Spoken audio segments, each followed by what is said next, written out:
Megan Thee Stallion is dealing with new legal troubles. A former cameraman is suing the hot girl summer singer for harassment and a hostile work environment, alleging that in June 2022 he was riding in an SUV with Megan in Ibiza, Spain, when she and another woman in the car started having sex next to him, according to the lawsuit obtained by News April 23. According to the lawsuit, Emilio Garcia, who started working with Megan in 2018 and became her full-time personal cameraman in 2019, said that Megan told him after the incident, "Don't ever discuss what you saw." Emilio said in the lawsuit that, at the time, he could not get out of the car as it was both moving and he was in the middle of nowhere in a foreign country, and that he was embarrassed, mortified, and offended throughout the whole ordeal. Emilio's suit also alleges that Megan, real name Megan Pete, began shaming him afterwards, calling him a fat bee, telling him to spit your food out, and that you don't need to be eating. Her lawyer Alex Spiro told News on April 23 that their team is planning to deal with this in court.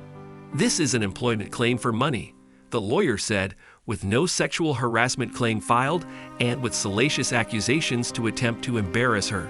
Aside from the alleged harassment following the trip, Emilio said in the lawsuit that during his time with the Hiss singer, he was forced to take on a myriad of duties and work much longer hours.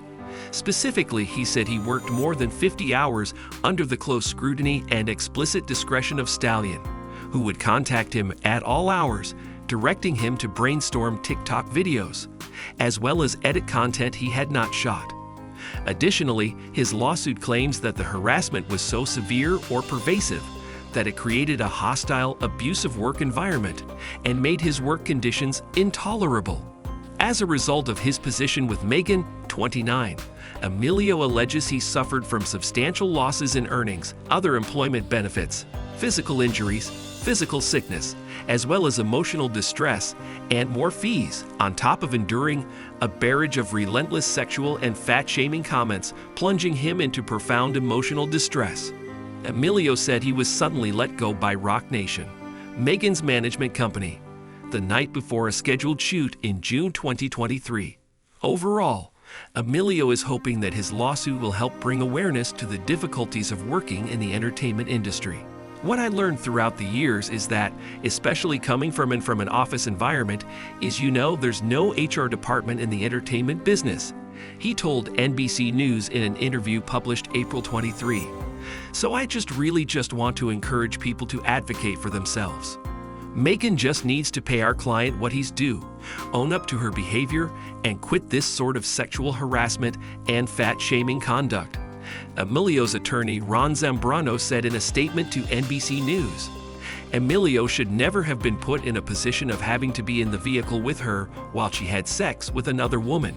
Inappropriate is putting it lightly. Exposing this behavior to employees is definitely illegal.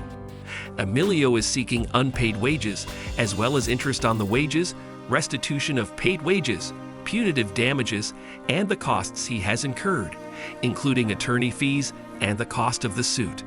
Megan Thee Stallion says she wasn't treated as human after Tory Lanez's shooting.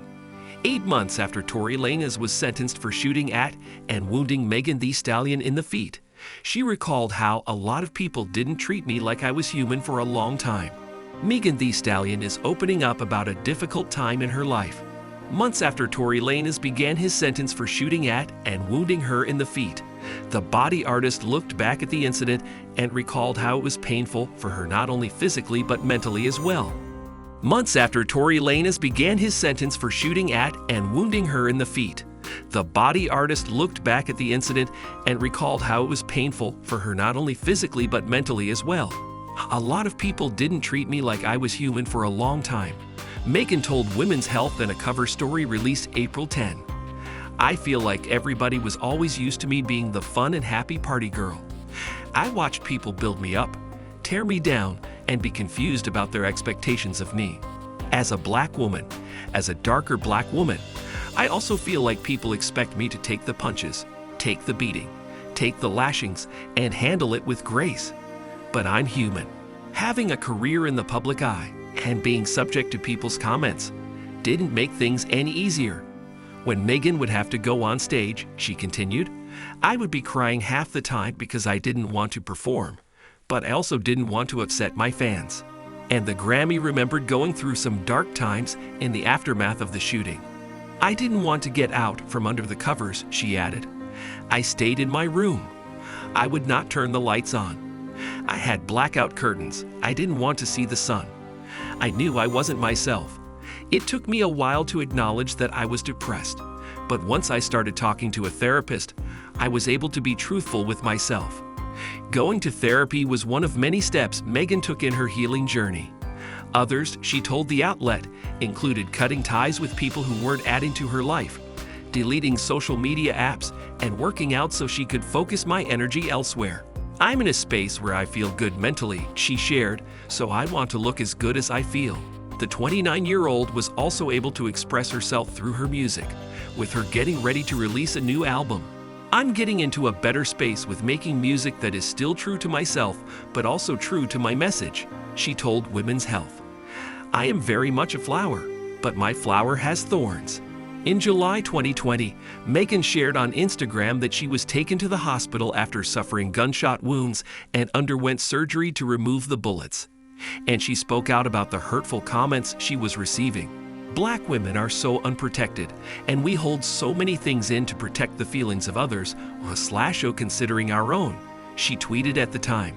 It might be funny to y'all on the internet and just another messy topic for you to talk about, but this is my real life, and I'm real life hurt and traumatized.